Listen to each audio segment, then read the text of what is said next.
5:30. Good afternoon. Kevin, will you lead us with the invocation? Yes. Please rise. Y'all can join me, please. Thank you. Dear Lord, please guard and guide us as we make important decisions that affect our students, our faculty, our employees, and our citizens. In your name we pray. Amen. Are there any members or visitors present? Are there any public comments? No. Thank you.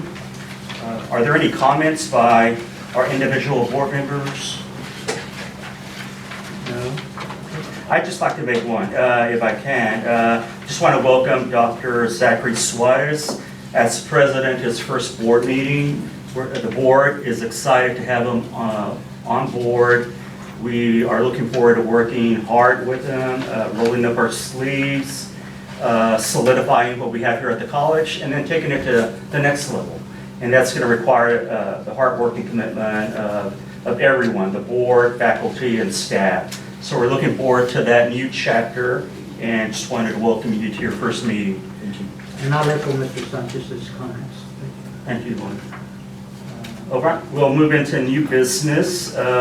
The first item, item 5A, is consideration and possible action to conduct a budget workshop for the purposes of discussing the development of the college's budget, capital expenditure plan, and restricted budget for fiscal year 2025 through 2026.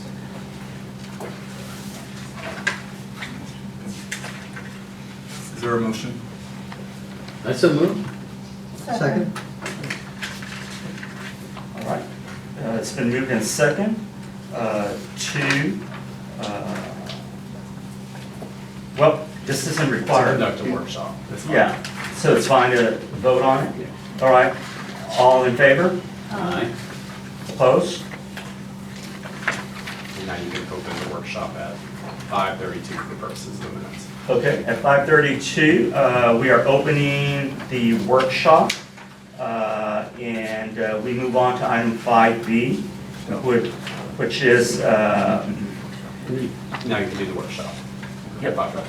Yep. So, hand it over to you. well, thank you, everyone. I want to thank you, Mr. Sanchez, as the Vice Chair. I want to thank you for the warm welcome, and I just want to share that everyone at the institution has been warm and welcoming, and I'm just very excited to engage the board and also the CBC community in the work that we have to do for Coastal Bend College. So I'm very excited about that. We will be facilitating this workshop, and we have some items, just as a point of clarification, items 5C, 5D, and 5E will be presented before the board, and then you all may deliberate and take action on those items after they're presented. So with that being said, I also want to take a quick minute to also thank Mr. Maldonado. Cesar, thank you for your diligence in this work and making sure that it was expedited in the manner that it was, but it was done very effectively. Terry, thank you as well, our consultants and the work that's been done. And actually, before we get started as well, I want to also welcome a new member of our executive cabinet team.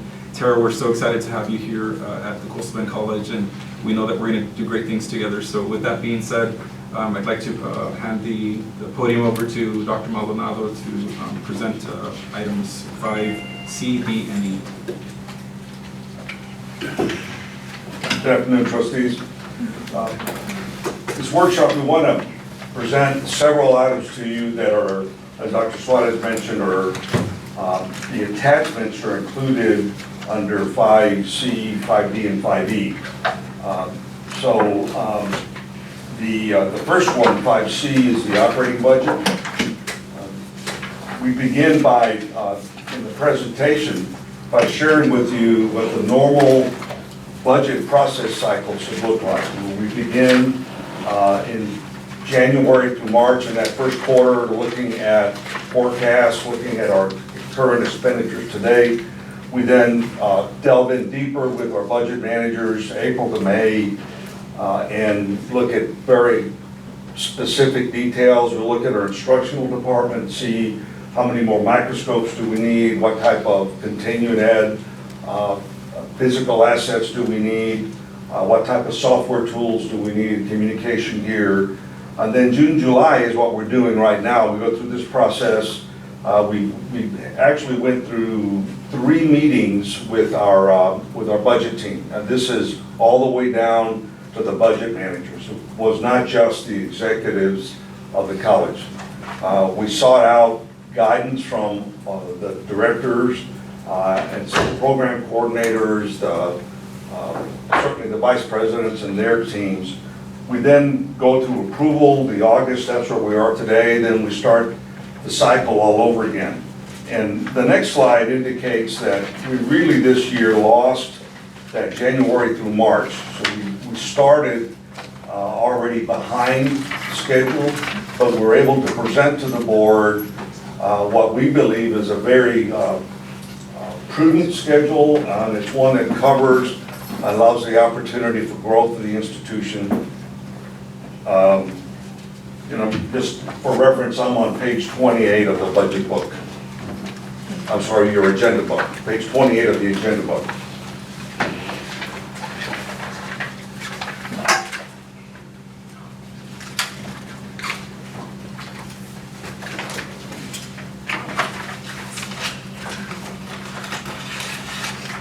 So we see there that the January to March is not grayed out to show that it's part of the loop. So we missed that this year, but with the board support and the work of the employees and the leadership, we were able to deliver to you today a presentation that has a strong budget that we believe will support the college through the next coming year, not only in maintaining but in growing our presence in the community. On page 29 of the agenda book, you see the organizational chart as the top layer. And we bring this forward to show you, although you're very familiar with this, to show you that there's 3 new positions that are different from the budget that we were operating under last year. The first position that we added is an assessment coordinator. This deals with supporting our SACS compliance and our program review. Another position is the Director of Business Process and Accountability.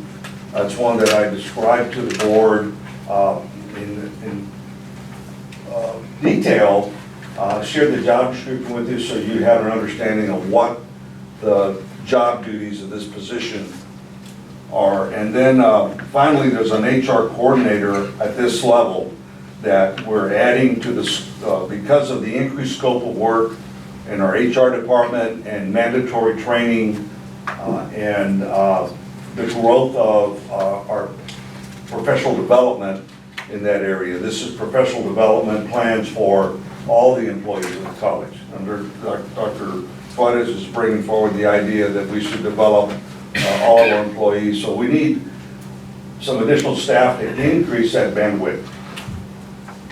And if you go to page 31 of the agenda book, you'll see FY25 forecast year-end versus FY26. So the numbers that are referenced here as fiscal year 2025 are the current year numbers, so it's the year 24-25 that ends at the end of August. We're not at the end of August yet, so the numbers that we have here are a forecast of where we'll be. This is on budget, on agenda book, page 31. So we're forecasting where we'll be at the end of this month. Revenues. And we're also on the same page, including our proposed budget to you for fiscal year 26. That would begin September 1st, next month, and run through the end of August of 2026. And with your permission, Mr. Chair, I will turn the floor over to Terry Samora to go through the revenue schedule. Thank you. Good evening. As you probably remember, under the new funding model that we started in fiscal year 24, we have two pieces. The base tier is approximately 22 of the smaller community colleges in Texas receive base tier funding, and that's to give us the base that we need because we have less tuition and less property taxes than the larger schools. It gives us the basic foundation to run the school on and supplement our budget. The other piece is the performance-based, which we earned revenue for hitting various markers, as you probably recall. We get paid when a dual credit student hits 15 credit hours, we get paid for awards and certificates and different types of goals that we have. And you can see that the base tier funding is really just a strict calculation based on law. We're losing $482,000 in that area because our property taxes have grown and our tuition has grown somewhat. And then the state performance, we did very well. They basically forecast and then you see how you do against the forecast. What you see, that $118,000 isn't really that we performed poorly. It's, they've changed in some instances. They're not funding some things they used to fund. There's certain programs they no longer fund and they changed the model. They continue to tweak the model. And so most of that $118,000 that we're losing is really from the tweaking of the model. Ad valorem taxes, you can see we're projecting about a $240,000 increase in that. And the base is going up about 4%, and then the rate will be going up a little bit. They give us the NNR, which is keeping the tax amount the same, and they give us the VAR, is how much we can increase it without having to get a vote. And we're projecting the VAR bringing that extra amount. So this is based on your approval of that rate when that comes forward. Tuition and fees, we're projecting a 3% increase, $195,000. Fast dual credit, we're projecting some growth there. Part of that is some headcount increase, and part of that is they bring the rate up, they increase the rate about 3 or 4% for inflation every year on the FAFSA, what they're gonna pay us. It started at $55 an hour the first year, and it was 56, I think 87 or 83 this year, and it's gonna be $58 and some out per credit hour next year. And then exemptions, we show those relatively flat down a little bit. Interest, we're forecasting down a little bit, partly, what's the news, interest rates are in question, and then we're spending down some of our money that we have in savings related to the maintenance tax bonds. They'll be continue to be spent. So our base will go down a little bit, and we're not sure what the rates are going to do, so we're kind of forecasting that out. Auxiliary is fairly flat with $64,000 increase, and other local income is relatively flat with $69,000 increase. So you can see that we're projecting almost dead even the same revenues we brought in this year, just from a little different source shifting. And we brought in $24,169,000 this year, and we're forecasting $24,161,000 for next year. Any questions on that? We're getting a little bit of an increase last year For, it's overall. 8,000 down, so it's relatively flat. So we're dealing with a pretty flat budget. And later on, we'll show you the restricted budget, which is a different animal, but this is for our regular operating and auxiliary funds. Well, we did start out with a conservative outlook on budgeting the revenues. However, a flat revenue last year versus this year we think is a good thing, because we did have a reduction in some of the state appropriations, and we know we will have a reduction on the interest earnings on the bond money that we have in the savings account. So flat in this case is good. Now, if we work to increase those, if there's opportunities to increase those, we will seize those. But for budget purposes, we're comfortable that what we're bringing forward today, the $24,161,000, is a good number for us to have for our budget from a revenue side. So I'm going to move on to page 32, which is the expenses. That's where we're going to spend the money. We presented something a little different to you this year to give you more detail and give you an idea of what division is receiving what level of funding. So we have instruction division, which is why we're here. We have the student services, which is integral to the student success story. Auxiliary is primarily sports, so you can see what our expenses are in sports. Information technology, another big ticket item for us that we can't live without.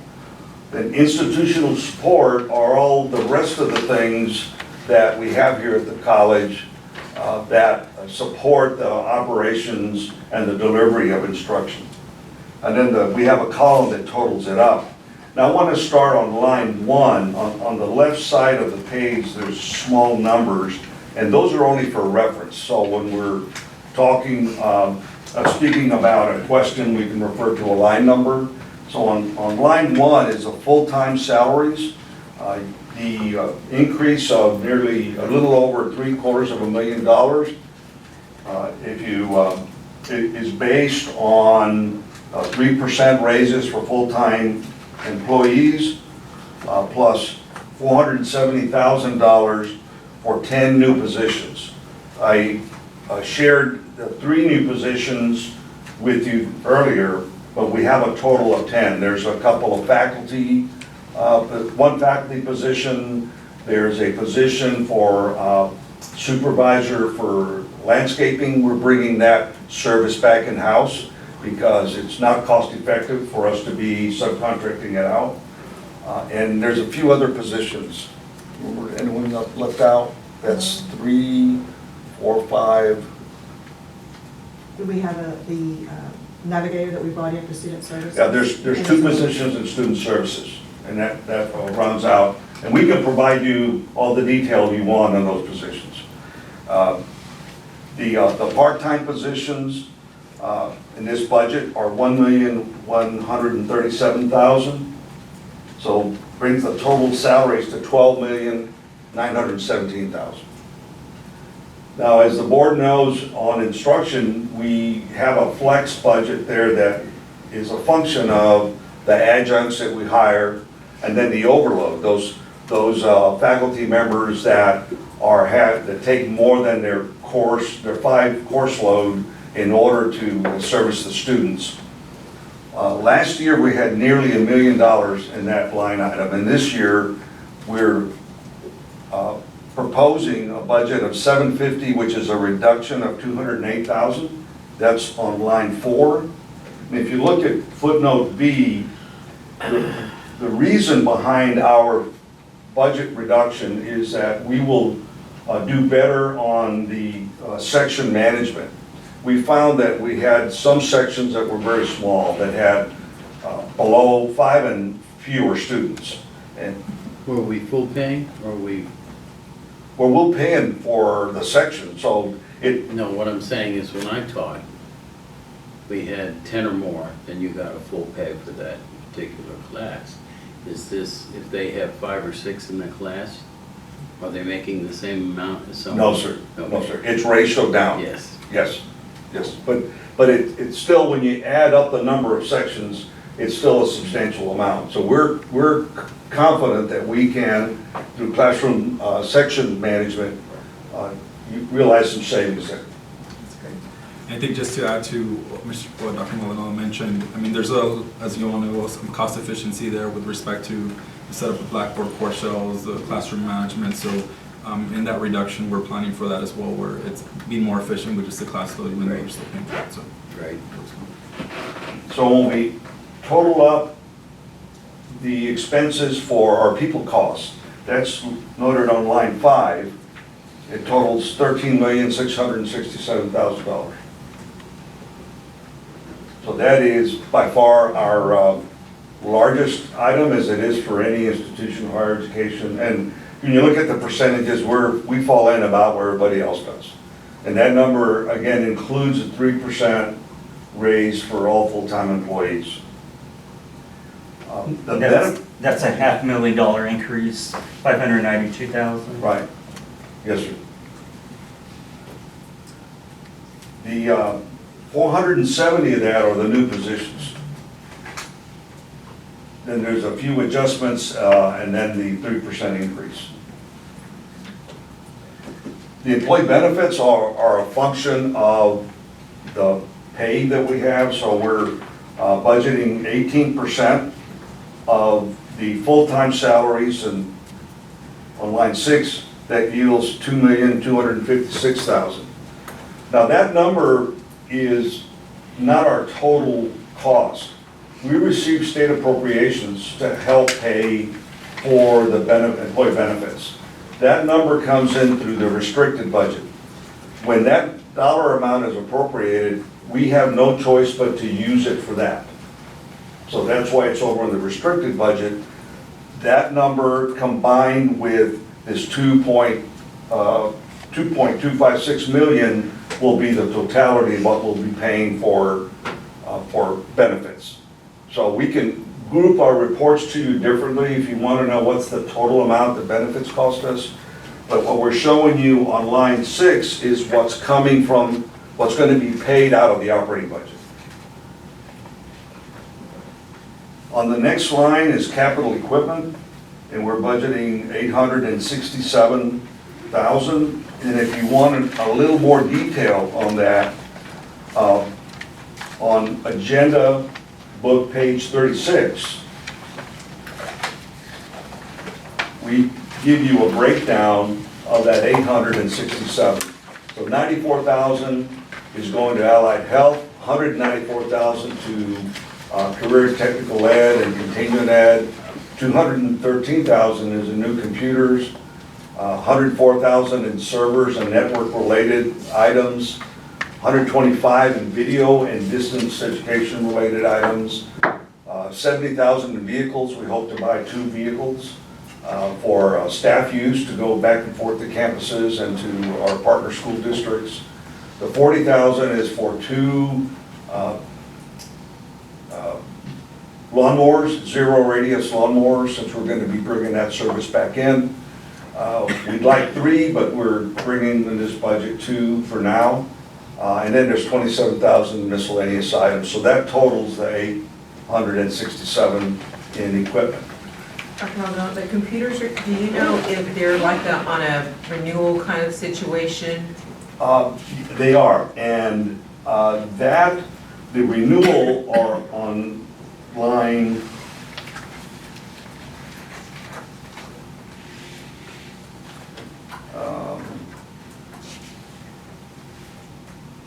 under contracted services. Or, Michael, do I have that right, or is it the other way around? That's the other way around. The Okay. capital equipment is where that is. And Right, that's- so the replacement, the computers that are on a replacement cycle are the computers listed here on this page. Okay. The 213. May I go ahead and add a little context to that? Sure. I'm sitting here. Mike, Director of IT. We're not expanding any of our computer systems. We're simply doing obsolescence replacement. We're sitting on a very large a backlog of machines that are, some of them reaching 15 years old, primarily in classrooms. So that's why the video conferencing and those computers are primarily going to go to those sources. 15 years? I wish I were joking. Wow, I had hair back then. So the contracted services is the next, are there any further questions on the equipment? The contracted services, $2,628,000. There's also a schedule that supports that. That's on agenda book page 37. $500,000 is for the contract for food services. As the board will remember, the last meeting we had, we approved that contract. So there's some revenue associated with that. We'll see at the end of the year how close we are to meeting, having the revenue match the expense. On technology is by far the biggest item, 673, and that's a combination of our ERP system, Colleague, the software that we use, the support for the servers. And there's a long list of expenses in there, and we'd be glad to provide you with details of that if you'd like. There's $136,000 for sports, and you can see the list, $315 for legal audit and additional support. And we'll be, again, glad to give you any breakdown. So we thought this was enough information to provide you a view of where the money's going.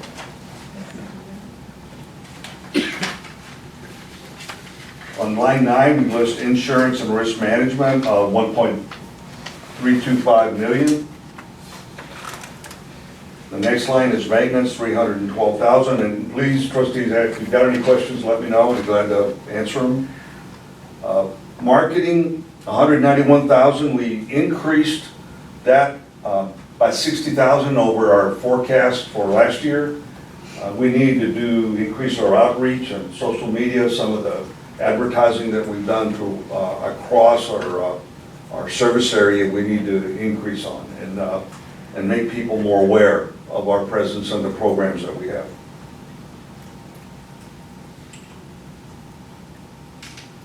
Miscellaneous is $277,000.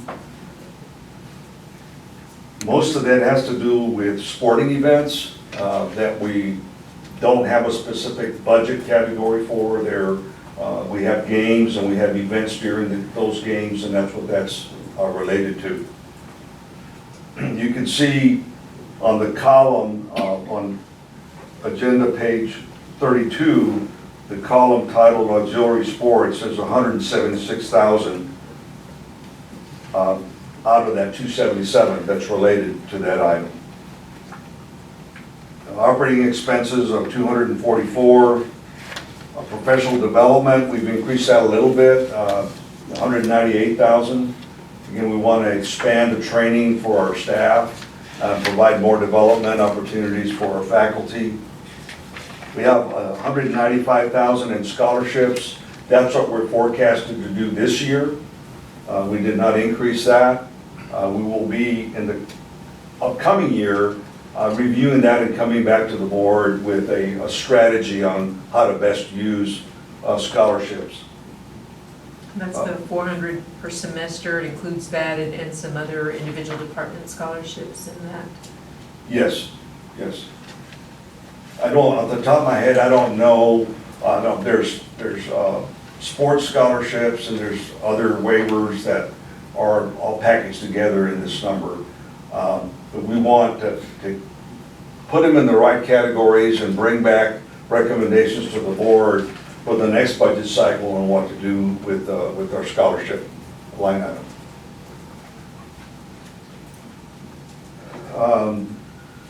Supplies, $679,000. You see 360 of that is out of instruction. That's on line 16. Line 17 is technology word again. We've got 62,000. That's a pretty small amount, so that's some support items for some of the divisions that are outside of IT. Travel, we're proposing a budget of $269,000, and if you again look at the details on line 18, the majority of that, $226,000, is related to sports. Utilities, we scheduled a little bump at $792,000. We are bringing forward a contingency and initiatives budget amount of $200,000, which totals what we're expecting and what we're budgeting in revenues of $24,161,000. Can I ask you something on the travel for the athletes? Is that we no longer have a vehicle? Are we leasing? I know there was some talk about how we were going to handle that because they were having trouble with the transportation and they were thinking of leasing or doing something different. It's my understanding that a lot of that is in chartered vehicles to take our athletes or travel for our athletes. Dr. Bird might have more detail on Yes, that. so that's correct. We have 2 buses that were unreliable that we had to take offline, and so the increased cost comes from the charters that we have to use to get them to the away games. And is it, at some point, are we gonna consider buses again, or is it just way out of our? I think we need to have a broader conversation about athletics, like Dr. Maldonado said. Yeah. And so Dr. Suarez and I have already started some of those conversations. Okay, thank you. So this is very different from what was presented to you last year. The tools that we have available to present the reports on a routine basis don't align with easily understanding where the numbers go, because they're more based on our general ledger and how we group and how we package those expenses. The reports that we'll be bringing forward on a monthly basis might look a little different than this, but we can do whatever the board would like in terms of the monthly reports that are brought forward. That is the end of the operating budget presentation in this workshop. There's some other items on the workshop, but I want to pause here to see if the trustees have any questions before going on to the next item. Just a comment from me, this is fantastic. I appreciate the work that y'all have done here and that we're actually using our resources to produce these kind of documents. There's more credibility in them. And hopefully everyone is getting the training they need to be able to, you know, use the system department-wise and. Yes. I'd like to add, Trustee Elizalde, as well, that this was really a collaborative effort with mid-level management, administration. I mean, there was a lot of individuals involved in the process. So I think it adds a lot, to your point, validity to the work that's being done here. So once again, I want to thank Dr. Maldonado and Terry as well as our consultants, and just the team in general, our executive team, our executive cabinet group for assisting in this work. We had some really great conversations on how to align the needs that we have for the college and the goals that we have set forth. Appreciate it. Every markup meeting we had, our numbers got better. Not only did we understand them better, I think they were more accurate. This makes me understand it. You know, before it was not at all easy to understand or figure out or to ask questions because I couldn't make sense of some of it. I appreciate this. We heard what you were saying.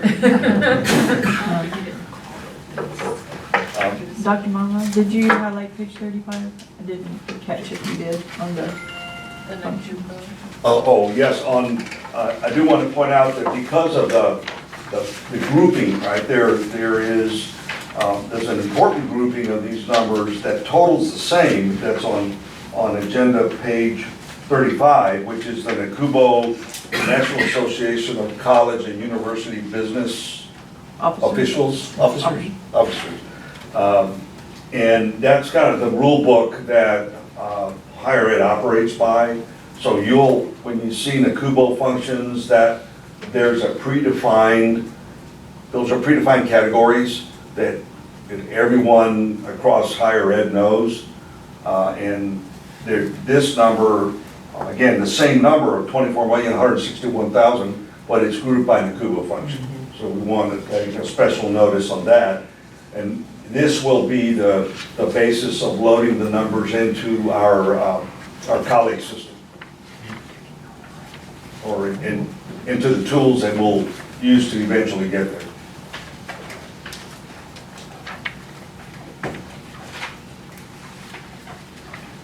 The next item I want to share with the board is on agenda page 51. It's a capital expenditure plan. And this is on item 5D, page 51. And we're calling it a plan because these numbers are estimates that are going to have to come back to the board for line item approval. The budget the operating budget is an estimate, but these numbers will come back to you. This is what we intend to do from a capital expenditure this year. And the board sold some maintenance bonds to do these projects on line 1 through 5. Those projects are being funded through the tax bonds. Those are at B-bill. And you see the estimate for The boiler piping replacement, we've got a balance of $100,000. That was a $683,000 project. The chiller water piping replacement, we have a balance of $544,000. And on the HVAC upgrades to the library, which is on line 3, we've got a balance of $1,127,000. Those 3 projects are either in closing phase or active, and we expect movement on those. Certainly when we come back and report to you next year that they're closed and operational and functioning. New projects that we're already in the planning phase or the HVAC upgrades for your old Chapman and re-roofing. On those, one of them, the HVAC is $1.5 million and the roofing is $1 million. Now we will put those out to bid and bring those back for board approval at that time. As a board will remember, at the June meeting, you allocated, designated $700,000 for accessibility requirements that were in audit findings by the coordinating board. We expect to let those out through a job order contracting because they're smaller jobs and primarily restroom work and some wayfinding, some signage. The signage planning has already started on that. We will be packaging this starting tomorrow. I've got a meeting tomorrow to review how we're going to do that. Line 7 is dorm furnishings of $200,000, which is the balance of the money from the IRS. The employee retention credits that we received from the IRS.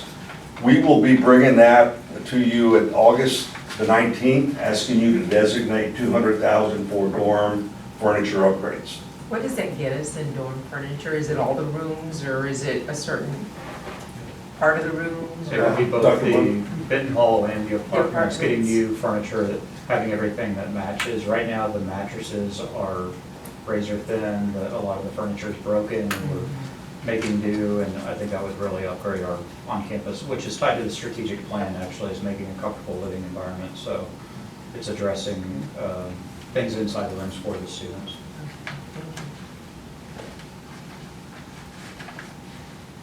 We wish we had more, but that's what we've got, and we'll make it work. Well, it was nice that you were able to use it from the balance of the other. That is the FY 25-26 capital expenditure plan. Are there any questions, further questions on that? If not, trustees, I ask you to go to item 5E, page, presentation, agenda book, page 56, is the restricted budget. And Mr. Chair, with your permission, again, I'll ask Terry to lay this out for the board.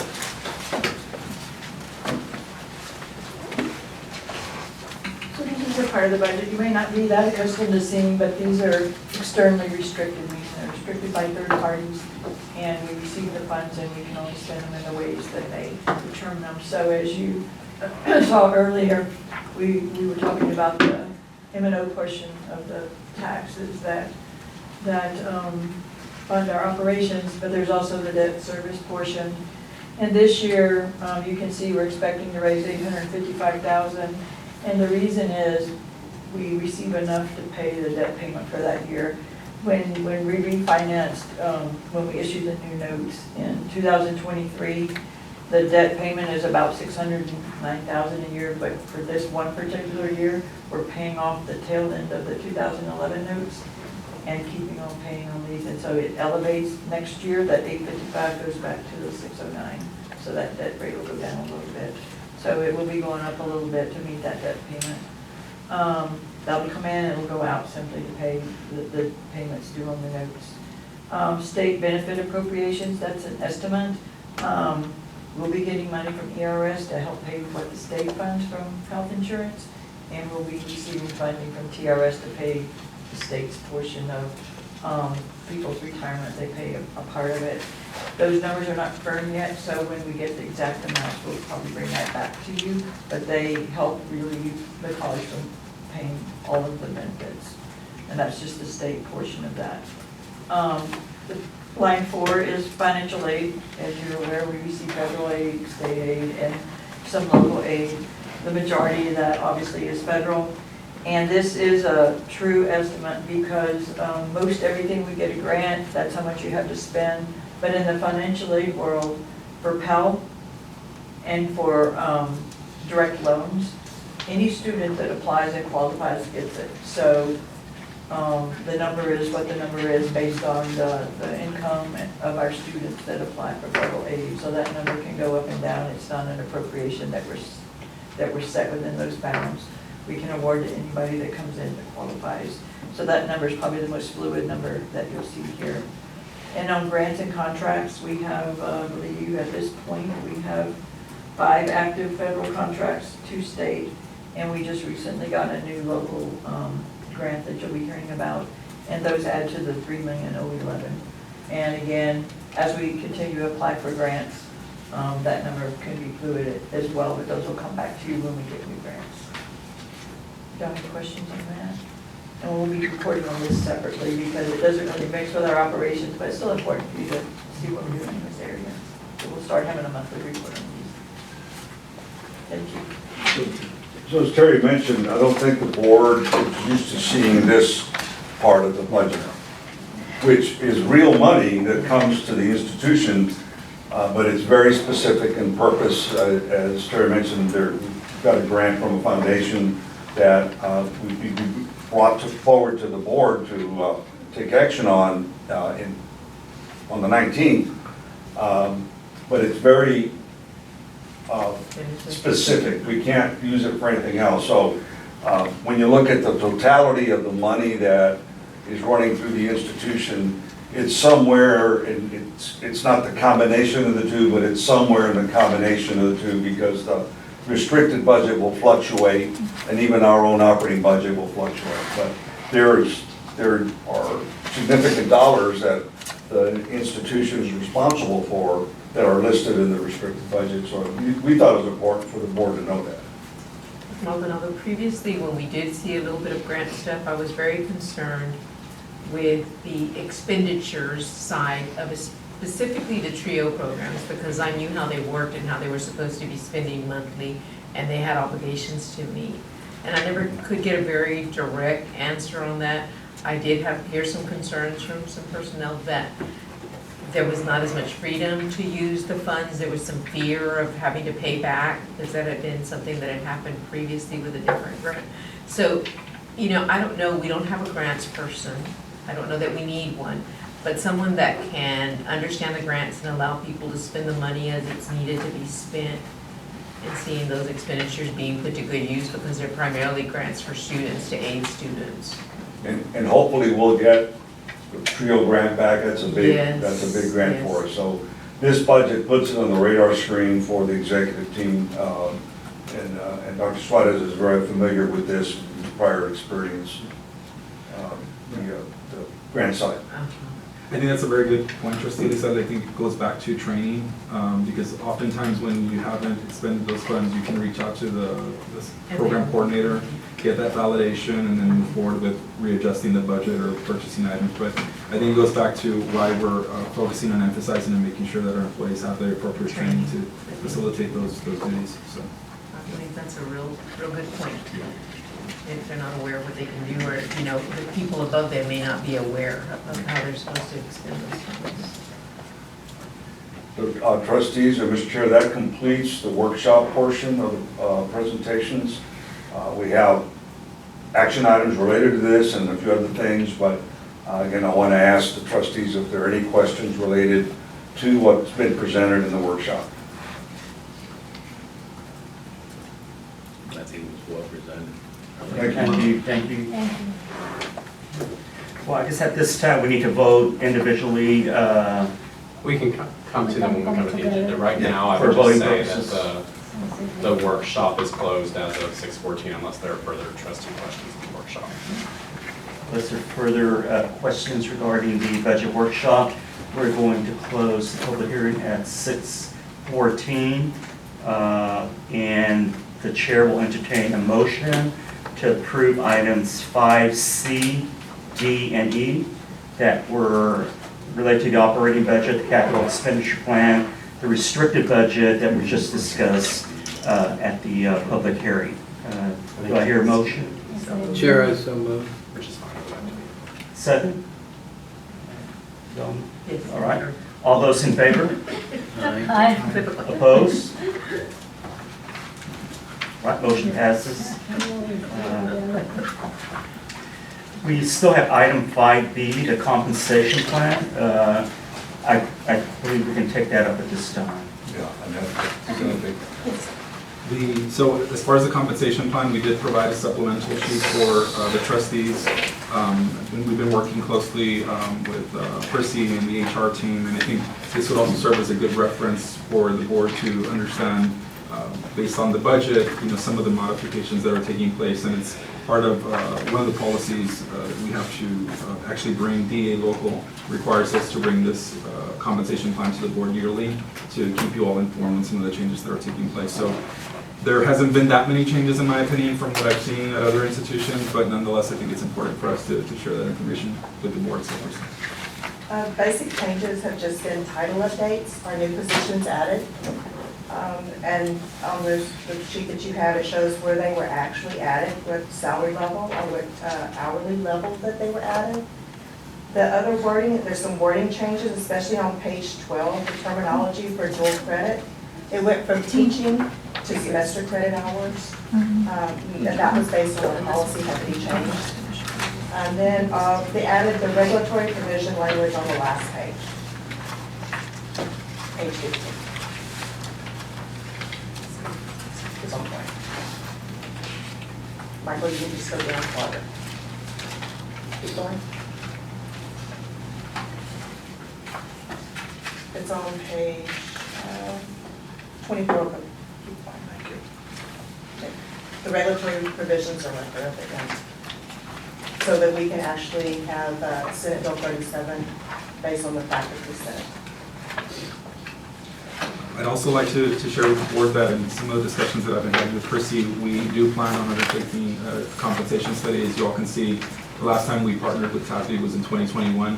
So I think it's something that's long overdue. So in 2026, we'll be taking a comprehensive compensation study, and then the goal is to conduct yearly maintenance reviews thereafter. So we understand that we have budgeting constraints the same way that any other institution does, but I think we can strategically, as a group, and obviously the board, determine how we can prioritize to making those modifications throughout the year. All I have on that. All right, any questions or discussion from the board on this item? Yeah, hearing not, I'll entertain a motion to approve the fiscal 2025-2026 compensation plan. Moved and second. Any further discussion? All those in favor? Aye. Opposed?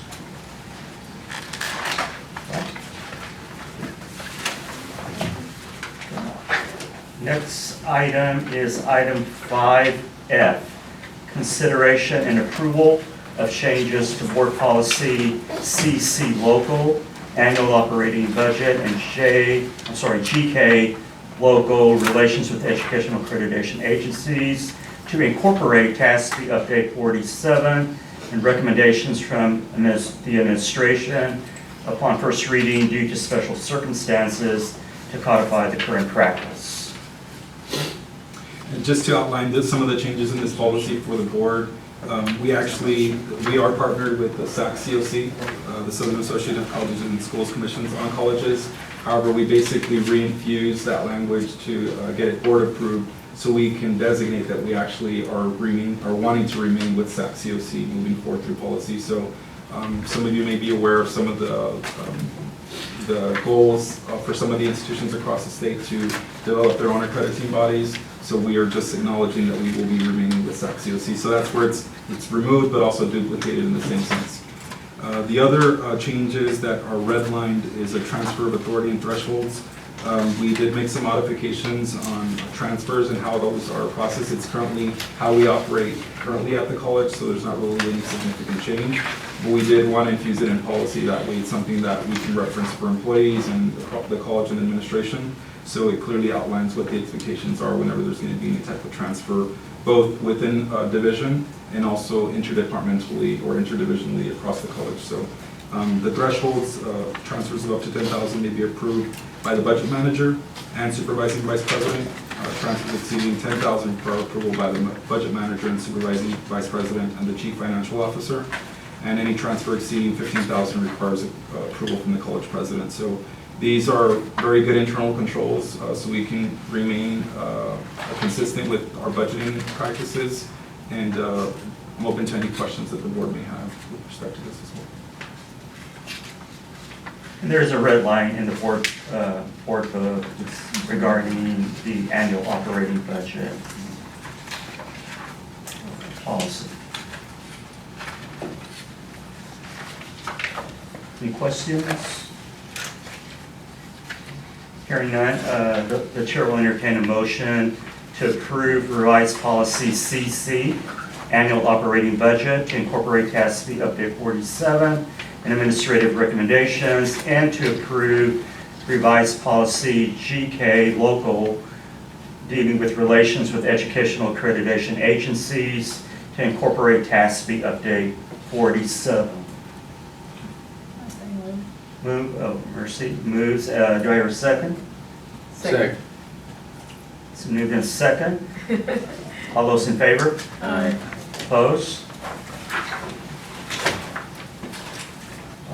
Next item is item 5G, and that's consideration and approval of changes to board policy DK, local, relating to professional development to incorporate TASB update 47, and recommendations from the administration upon first reading due to special circumstances to codify current practice.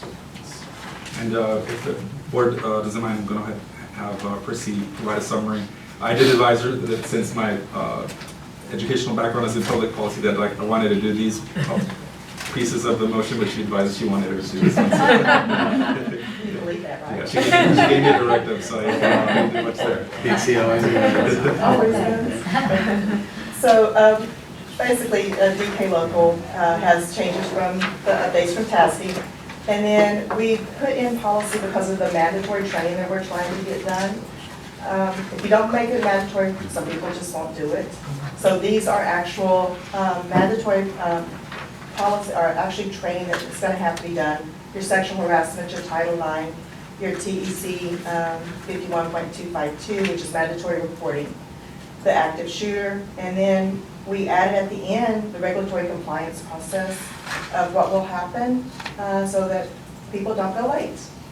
So we've actually put that in, and there will be a regulation and added it. This will also be added to the policy or the handbook. Any questions, any discussion? And again, there is a red line of the professional development policy in the board's vote. Move for approval. Here's a second. It's been moved in second. All those in favor? Aye.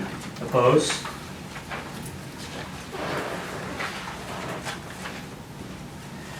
The next item is item 5H, relating to consideration and possible action on financial institutions amending authorized signatures. And on this item, Vice Chair, it's part of our standard administrative updates for signature authority. So now with Dr. Maldonado and Terry no longer serving in those interim capacities, it actually transitions the signature authority to myself and Tara as well as the VP of Finance. So that's what this request is here. Any questions, any discussion? All right, entertain a motion to approve. Okay. Second. All right. It's been moved in second to approve. All those in favor? Opposed? Okay. All right. do have a couple of announcements, Vice Sheriff, if you don't Yes, mind. yes. So before we step out into executive session, but, so just wanted to give some quick updates. The presidential welcome reception is being held tomorrow, on August 7th at 6 p.m. at the Grady C. Hove Learning Resource Center. Cougar Days will be held on Thursday, August 14th at 3 p.m. in the Peter S. Mersick Physical Fitness Center or Gym. Faculty are returning Monday, August 18th. And then we have our regular August board meeting. It's going to be held Tuesday, August 19th at 5:30 here in the boardroom. And then the first day of the fall semester is beginning on Monday, August 25th. And CBC will be closed for Labor Day holiday on Monday, September 1st. The September regular board meeting will be held on Tuesday, September 16th at 5:30 p.m. here in the Sandy Dirks boardroom building. And CBC convocation will be held Friday, September 26th. I also want to take just a brief moment to share with the board that we were recently awarded a grant in the amount of $809,000 to purchase 31 dental hygiene chairs. It's coming from the MG and Lily Johnson Foundation. I want to thank Professor Sullivan for that work. If you want to share a few words, it's amazing.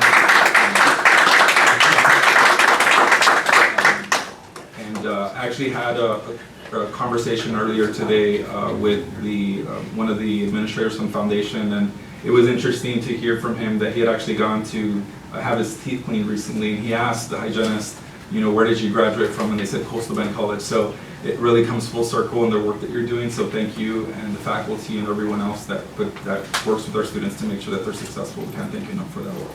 Yes, I just wanted to give y'all a little history. The dental hygiene clinic currently has 31 chairs. 7 of them were purchased in 1996. 13 of them were purchased in 2006. We have 11 that were purchased in 2018. They're different brand, and the supply company didn't tell us when we purchased them that that company went out of business and we can no longer buy parts. I was advised in December from a company that the Magna Restrictive scalers, the power scalers that we use to clean teeth, the models that we have are no longer going to be made, and the ones that we have, all 31, are going to be obsolete as of January 1. They will not work on them after January 1. And we have 31 of So these just in the nick of machines. time. We also have 2 piezoelectric machines. It's a different type of power scaler. They work in different methods, and it's good to get the students get experience on both. The piezoelectric is getting more popular. These, I put in a request for this grant in February, and unfortunately I was turned down. And they told me to submit them another letter and, advise them of any fundraising that we have done. And so Mr. Cantrell with the foundation wrote me a letter, and in the last 2 years we've been able to raise $10,000. And so I sent a letter to them, and they gave me the grant. And so I'm elated. These chairs, once we go through the ordering process, I believe are going to take 8 to 12 weeks to be fabricated to where they can be delivered. I'm anticipating having this work done hopefully in December, if I can get the ball rolling, so that my senior students will have the experience with the new chairs. So I want to thank y'all for all your support and all your help, and toot my horn, I'm pretty good. Congratulations. Thank you.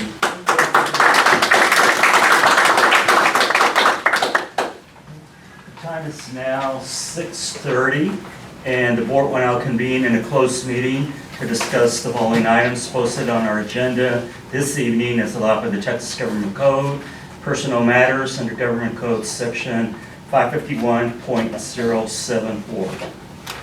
Thank you. The time now is 7:18 p.m. and the board is back in open session. There are no items needing further action by the board in open session. As a result of executive session item 6A, I'll entertain a motion to adjourn. So moved. Second. It's been moved and second to adjourn. All in favor?